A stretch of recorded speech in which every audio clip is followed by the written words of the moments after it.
I was elbow deep in bread dough when my mother walked into the kitchen, her face wearing that expression I'd grown to dread, the one that meant she and Dad had been discussing my future again. "Anna," she started, wringing her hands in her apron, "your father and I have been thinking." I kept kneading, letting the familiar motion ground me. The morning sunlight streamed through the cafe's windows, catching on the copper fixtures I'd carefully chosen when I'd renovated this place. Every detail of Sweet Dreams Bakery and Cafe had my fingerprints on it, from the vintage-inspired wallpaper to the carefully curated menu of artisanal breads and pastries. "Let me guess," I said, trying to keep my voice steady. "It's about James taking over." She brightened, seemingly relieved that she wouldn't have to break the news herself. "Yes. You know how he's been struggling since losing his job at the investment firm. Your father thinks this would be perfect for him.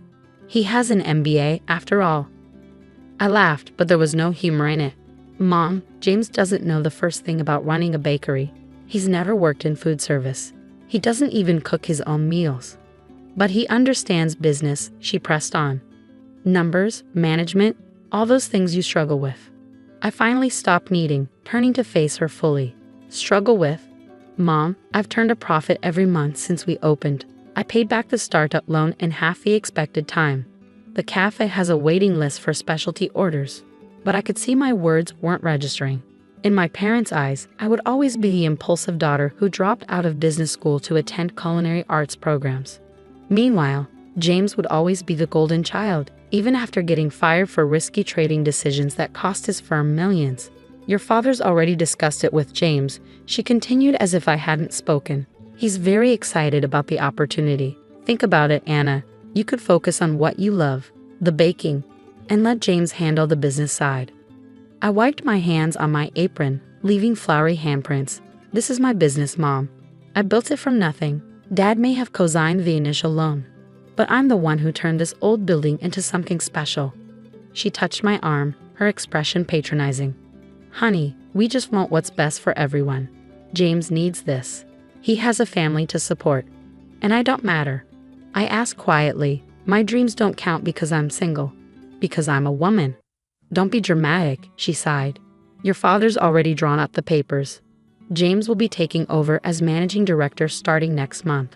The world tilted sideways for a moment. "Dad can't do that," I said, but even as the words left my mouth, I remembered the fine print on the loan documents. My father's co-signature had come with conditions. Conditions I foolishly agreed to because I never thought he'd actually use them against me. That evening, my father and James came to the cafe after closing. I sat across from them in one of the booths I personally reupholstered, listening as they outlined their plans for my dream. "We'll streamline operations," James said, scrolling through something on his tablet. "Cut the specialty items, focus on mass market appeal. No more of this artisanal nonsense." "That artisanal nonsense is what built our customer base," I pointed out. James rolled his eyes. "The customers will adjust. We need to think bigger, Anna. Chain potential, franchising opportunities. Not this small-time stuff you've been doing."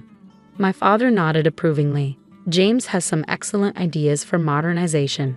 It's time this place grew up, became a real business." I looked around at my cafe, at the hand-painted signs, the wall of customer photos, the display case full of carefully crafted pastries. Everything that made it special, everything that made it mine, was about to be dismantled by my brother's corporate vision. "And if I refuse?" I asked, though I already knew the answer. Dad's expression hardened. "Then I'll call in the loan. You can't afford to buy me out, and you know it." He was right. I put every penny of profit back into the business, improving equipment, training staff, building something sustainable. I didn't have the cash reserves to buy out his stake. James leaned back, a familiar smirk playing on his lips. "Don't be difficult, Anna. This is for the best. You can keep baking your little treats. Leave the real business to someone who understands it." I stood up slowly, reached into my pocket, and pulled out my keys. The keychain was a small copper whisk, a gift from my first employee on our opening day. I set them on the table with a soft clink. "Go ahead," I said, my voice surprisingly calm. "Take it. Since you're the man of the family, you must know better than me." James snatched up the keys immediately. Dad started saying something about how I was being sensible. But I was already walking away. I pushed through the kitchen doors one last time, running my hand along the industrial mixer I'd saved 3 months to buy. Then I grabbed my bag from the office and left through the back door. They didn't know about the photos I'd been taking, documenting every detail of the cafe's operations. They didn't know about the copies I'd made of all our recipes, supplier contracts, and customer records. And they definitely didn't know about the new business plan I'd been quietly developing ever since James first started hinting about helping with the cafe. I'd learned one thing from growing up with James. When he wanted something, he usually got it, and then he usually destroyed it. So I prepared for this moment, gathering everything I'd need to start over when the inevitable happened. As I drove home that night, I didn't cry. Instead, I started counting the days until James would prove exactly why this had been a terrible idea. I didn't have to wait long. The changes started immediately. James wasted no time implementing his vision for sweet dreams. First, he fired Maria, my head pastry chef who had been with me since opening day. Too expensive, he said. Then he replaced our carefully sourced ingredients with cheaper alternatives and cut our signature items in favor of mass-produced pastries from a commercial supplier. I watched it all from a distance, getting updates from Lucy, one of the baristas who still texted me regularly. The artisan bread program I built, replaced with par-baked frozen loaves. The vintage decor, stripped away for generic modern fixtures. The loyal customers who'd supported us from the beginning, slowly stopping coming as the quality plummeted and prices rose. He's installed TV screens everywhere, Lucy texted one day, playing advertisements on loop. The place looks like a fast food chain now. I didn't respond, but I saved the message along with all the others.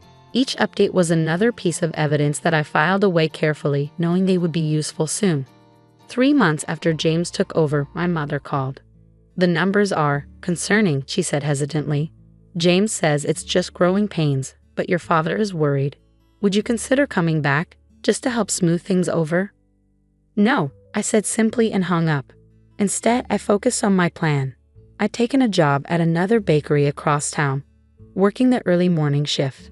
The owner, Margaret, had been in the business for 30 years and became something of a mentor to me. She understood what I was going through. She'd lost her first bakery to her ex-husband years ago. Men like your brother, she said one morning as we shaped croissants side by side. They think running a food business is just about spreadsheets and profit margins. They don't understand that every recipe, every customer interaction, every little detail matters. She was right. James saw the cafe as just another business venture, something to be optimized and scaled. He didn't understand that our customers came for more than just coffee and pastries. They came for the experience, the personal touch, the quality that couldn't be mass-produced. 4 months in, the cafe's reputation was in shambles. The local food blog that had once named us Best Bakery in Boston published a scathing review of the changes. Regular customers took to social media to express their disappointment. James' response was to hire a PR firm and offer discount coupons, throwing good money after bad. 5 months in, suppliers started calling me. Your brother's behind on payments, they said. Is everything okay over there? I took notes of every call, every complaint, building my case piece by piece. Then, exactly 6 months after James took over, my father showed up at my apartment. He looked older than I remembered, worry lines etched deep in his face. We need to talk, he said. I let him in, but didn't offer him anything. The last time I'd offered him something I'd baked, he'd given it to James to sell. The cafe is in trouble, he admitted, sinking into my couch. James, he's made some mistakes. The bank is threatening to foreclose. I waited, saying nothing. We need your help, Anna. The customers keep asking for you. The staff is threatening to quit. Even your mother can see we made a terrible mistake. And James? What does he say? Dad's expression darkened. He's already moved on. Says the market wasn't right, the location was wrong, some nonsense about economic conditions. He's looking at starting a cryptocurrency company now. Of course he was. James never stuck around for the fallout of his failures. How bad is it? I asked, though I already knew from my sources. Bad. We're 3 months behind on the loan payments. Suppliers are demanding cash up front. The health inspector cited us for violations last week. We're weeks away from having to close permanently. I walked to my desk and pulled out a thick folder. 6 months of documentation, photographs, customer complaints, supplier issues, and financial records that my friends in the industry had helped me gather. "Here's what's going to happen," I said, sitting down across from him. "You and Mom are going to sign the business over to me. Completely. No conditions, no co-signing, no family involvement. I'll take over the debt, negotiate with the bank, and rebuild what James destroyed." "But I'm not finished," I cut him off. "You're also going to write a formal letter to every employee James fired, offering them their jobs back with back pay. And you're going to take out a public notice in the local paper acknowledging that removing me from the business was a mistake." He stared at me, this daughter he'd never taken seriously, and I saw the moment he realized just how badly he'd underestimated me. "You've been planning for this," he said slowly. "Since the day you let James take my dream away," I confirmed. "Did you really think I'd just give up and walk away forever?" 2 weeks later, I stood in my cafe again, truly mine this time, with no strings attached. The papers were signed, the announcements made, the apologies issued. Maria was back in the kitchen, already working on bringing back our signature items. Lucy and the other staff members were reinstalling the vintage decor they carefully stored away. The local food blog published a new article, "Sweet Dreams Returns to Its Roots. Original owner takes back the reins." Our old customers started coming back, drawn by the smell of fresh-baked bread and the promise of restoration. My mother stopped by on our first day back under my management. She stood awkwardly by the counter, watching as I decorated a wedding cake, something James had deemed unprofitable and eliminated. "I'm sorry," she said finally. "We should have trusted you. Should have seen what you were capable of." I finished piping a delicate sugar flower before responding. "Yes, you should have. And James? Will you ever forgive him?" I thought about my brother, already moved on to his next venture, leaving others to clean up his mess as usual. "James did me a favor," I said finally. "He showed me exactly how strong I am, how much I'm capable of, and he showed you exactly why you should have believed in me in the first place." She nodded slowly and left. I went back to my cake, to my kitchen, to my dream that I'd fought so hard to reclaim. A year later, Sweet Dreams was thriving again. The loan was being paid off steadily, our reputation restored and enhanced.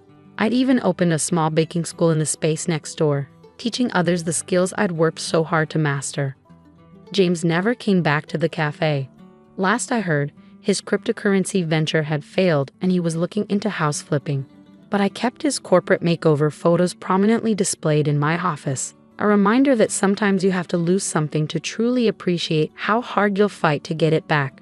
Yesterday, a young woman came into the cafe for a job interview. She was fresh out of culinary school, passionate about baking, eager to learn. She reminded me of myself at that age. "My brother says I'm wasting my time," she told me nervously. "Says I should get a real job in business." I smiled, thinking of the journey that had brought me here. "Let me tell you a story," I said, "about a baker who lost everything to her brother's business sense, and how she got it all back, and then some."